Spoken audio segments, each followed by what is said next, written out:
You see, the work of building the brand in desired ways is invariably missing, so that businesses are much more likely to rebrand down the line. For many such businesses, branding is a surface visual exercise. Hello and welcome to Brand Tuned, a podcast on brand management that covers trademarks and IP as they're intrinsic to brand equity. I'm your host, Shireen Smith, author of Brand Tuned. Writing this led to Byron Sharp's evidence-based research stressing distinctiveness over differentiation, which I largely agree with, though not totally. Hence our tagline, Sharp Branding. How to stand out with unique expertise, go narrow and broad. Often, the way to stand out and develop unique expertise involves stepping outside a discipline. I'll use myself as an example. By combining intellectual property law with branding and marketing, I've set myself apart from other IP lawyers and have a unique perspective that I bring to branding and marketing, which is quite rare.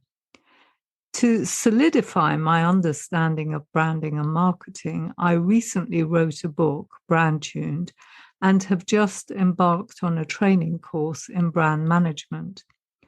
The course comes a few weeks after submitting the manuscript for Brand Tuned to the publisher. It would have been much easier to write the book had I attended this course first. However, it was only because I was writing the book that I became aware of who the key players were in the branding space. Thanks to Mark Ritson's articles in Marketing Week, I got some answers to questions I was researching while I was writing the book. And because he has a real knack for making the complex easy to understand, when I noticed his mini MBA courses, I decided to sign up to learn from him. Although I already know a lot about marketing and branding, given my focus on brands as an intellectual property lawyer and having run my own business for more than 15 years, and also because I've just written a book on branding, I still wanted to attend a training course to deepen my knowledge on branding and brand management. Now, IP law is a big topic which people assume is all about patents and copyright. However, trademarks are my specialist area. The subject is huge and particularly relevant to all things brand related. People perceive IP lawyers as being the same, but there is a world of difference between them. So it began to bother me that people didn't understand that there is so much difference between IP lawyers, because IP law is a huge discipline. You may find a similar issue in your discipline, that although you are different to someone else who broadly covers a similar discipline, the public perceive you as no different. Well, when it comes to IP lawyers, they have different backgrounds, different experience and focus. I stand apart from many other IP lawyers in lots of ways. For one thing, I'm not interested in running litigation cases. My interest in the law has always been as part of other issues, such as running a business or creating brands. Ultimately, it's entrepreneurship and business, marketing and branding that I'm interested in. Law, in that context, is relevant and interests me, but law on its own doesn't fascinate me. Yet I know many IP lawyers who are more interested in the minutiae of the law than in business issues. That's why I've increasingly gravitated towards branding and marketing. So Having a multidisciplinary set of skills is what I think is missing and needed in the small business world as far as branding and the law related to it goes. So by narrowing my focus on the law that's relevant to brands, i.e., trademarks, and at the same time extending my knowledge in disciplines that are related to brands, I can offer much more effective support. And as it happens, I completely set myself apart from others in my industry. So if you're looking to develop a unique set of skills, I'd suggest copying this approach to extend your knowledge in related fields of expertise. I mean, why do I think experience is worth supplementing with formal training? Well, the reason I think experience is worth supplementing with formal training is due to how much I learned from doing a master's degree in IP law after working as an in-house lawyer at Reuters for 5 years. You see, the very nature of the Reuters business involved software, data, brands, licensing, etc., and meant that virtually everything I did revolved around intellectual property issues, copyright in particular. But doing the master's degree really gave me a much broader perspective on IP law. I got a clarity after studying for this LLM that made it easier to see the whole picture. The studies gave coherence to the knowledge that I'd acquired through experience, so that I became a far better IP lawyer as a result of being exposed to the new thinking that the academic environment offered. You see, there is a huge value that academic disciplines add to one's body of knowledge. As it happens, there were gaps in my experience that I wasn't even aware of. So I emerged from the LLM transformed in my effectiveness as an IP lawyer. So debating this question of experience versus qualifications with somebody who does marketing recently, they said, and they're not qualified as a marketer, and they said they would much prefer to spend money learning from the best marketers in the world, many of whom have no qualifications in marketing, than to undertake a course such as the one I'm doing. Now, I think this view assumes that marketing is all about tactics. Certainly, if I wanted to do a particular type of marketing, I'd go learn from whoever is getting the best results in that area. However, there is a lot to be said for understanding the fundamentals of a discipline first. Learning from someone who has studied and practiced a discipline is the ideal for me, because you know that they're working from sound principles. You can trust that they won't lack certain key skills, that they're not just parroting a few recent trends. Still, I guess it depends what you're trying to achieve.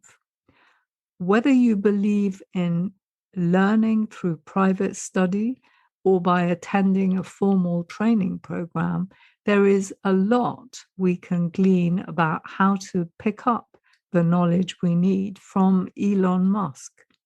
You see, how did Elon Musk learn about engineering and rocket science? Many people assume that Elon Musk has a background in engineering and rocket science, but he didn't know much about either subject when he started his ventures. Someone asked him how he had downloaded whole complex new disciplines into his brain so quickly. He certainly reads a lot and hires many smart people and soaks up what they know. But he seems to have found a way to pack knowledge into his head. How does he do it? Well, Elon Musk views knowledge like a semantic tree. He advocates first understanding the fundamental principles, that is, the trunk and big branches, before you get into the leaves, that is, the details, which in marketing would be the tactics, because otherwise there's nothing for them to hang on to. I've seen successful entrepreneurs selling courses which people buy into. And in fact, I've bought into them myself sometimes to learn something that that entrepreneur managed to achieve. So, for example, you want to create a successful online membership site, and someone who's an expert in that area sells you their course so you can learn how to successfully replicate their success. But the problem when you do that is that often you don't already have the solid fundamentals of knowledge that you need. You don't have somewhere to hang the additional information you learn onto, so you can't anchor it in the mental models you already understand. You see, much better to undertake formal training in disciplines like marketing and branding so you understand things at their most fundamental level first. Then, by applying your learnings in practice, you can improve your skills. By all means, if there is a particular tactic that you want to apply in your business, go and learn from others who've already figured out how to do it.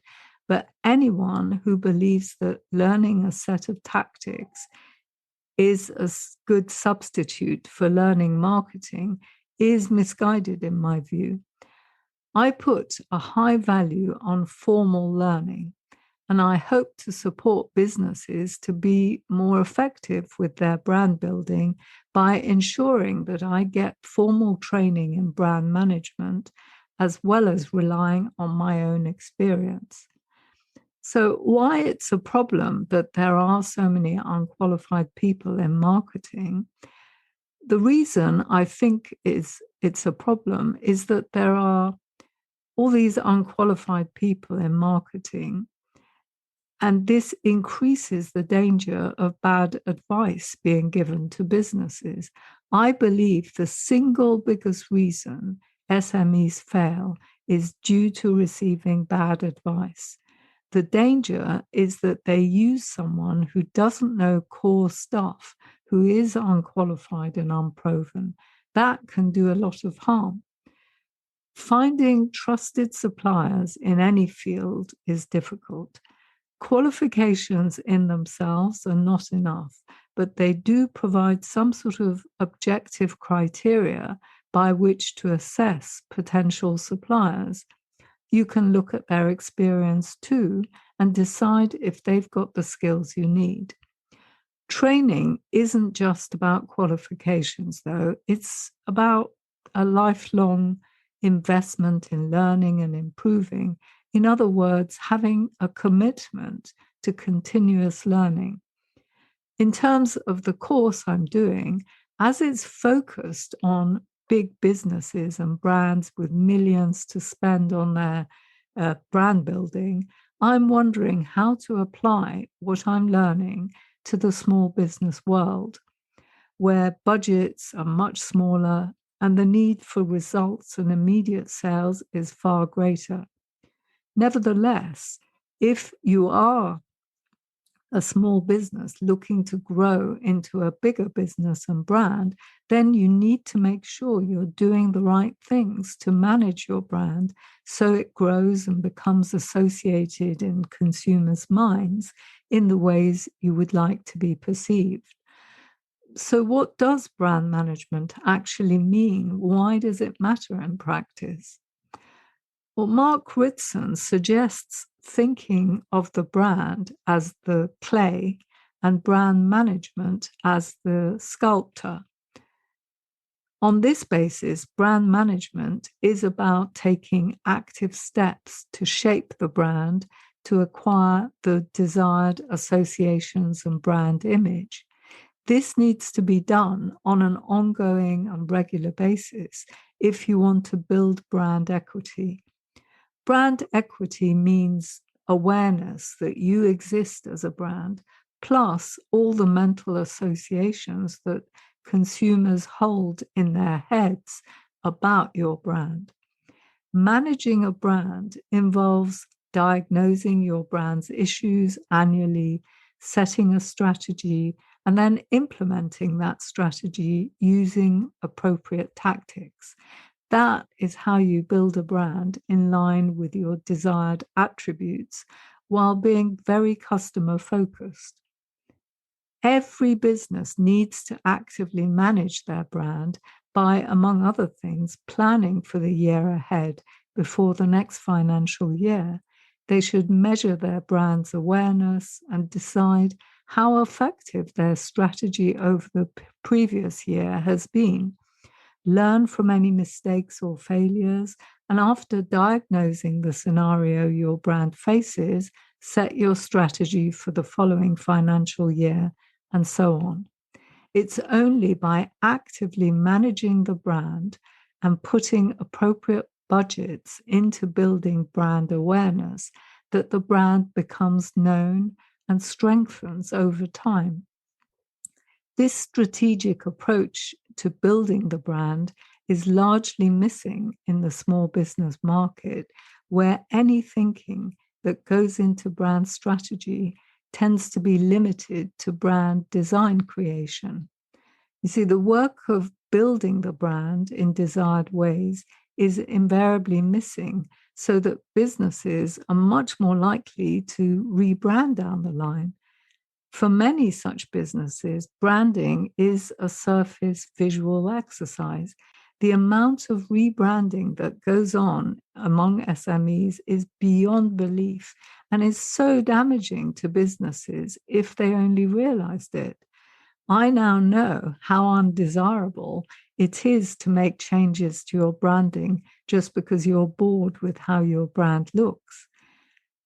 I'm hoping that the many lessons I've learned through writing my book and through my own experience and through what I'll learn from this brand management course will equip me to provide effective support to SMEs so they can develop and grow their brands using best practice. Does formal training help fast-track learning? I believe that a formal training such as the one I'm going through does fast-track one's learning, because otherwise it might just take too much time to learn what you don't know if you just wait to experience things.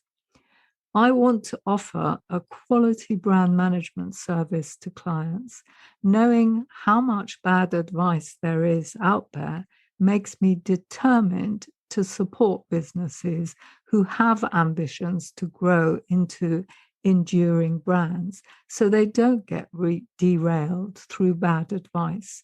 Knowing what to focus on when building the brand will better support them to succeed. My background puts me in a unique position to support small businesses who are ambitious to become the big businesses of tomorrow. Larger corporate clients of mine tend to need support where there's a naming element involved. There are many different issues around brand names that people are unaware of. It's not just whether a particular name is or isn't available. There are many other considerations to take into account. So I know that I can support companies who have naming projects to ensure that they succeed. In conclusion, the problem as I see it is that for small businesses, branding tends to begin and end with brand designs. Even if people say that a brand is about more than a logo, they don't actually act as if that were the case. They may engage in exercises around what their brand represents, what their values are, how they want to be known, what they stand for, etc. But this brand thinking largely ends once they've done their designs. You see, brand creation invariably amounts to nothing more than a design exercise. With the best will in the world, people can't develop their brands because they don't know how to actively manage their brand after the designs are done, so that they build the brand in line with whatever thinking they came up with during the design stage. This vacuum that exists when it comes to brand management for SMEs is something that I hope to say more about once I've decided how to adapt the knowledge that I'm gleaning about what big businesses do to build their brands to the SME market. So watch this space. That's it for this week. Do subscribe to the Brand Tuned newsletter to get weekly updates. I'd also love to get your feedback. Just send me an email to info@brandtune.com. Finally, if you liked the episode, please do share it with your friends and colleagues and review it on iTunes or whichever platform you use to listen to podcasts. If you leave us a 5-star review, it means more people will listen and we can spread the word much more quickly about the podcast. Thank you and bye for now.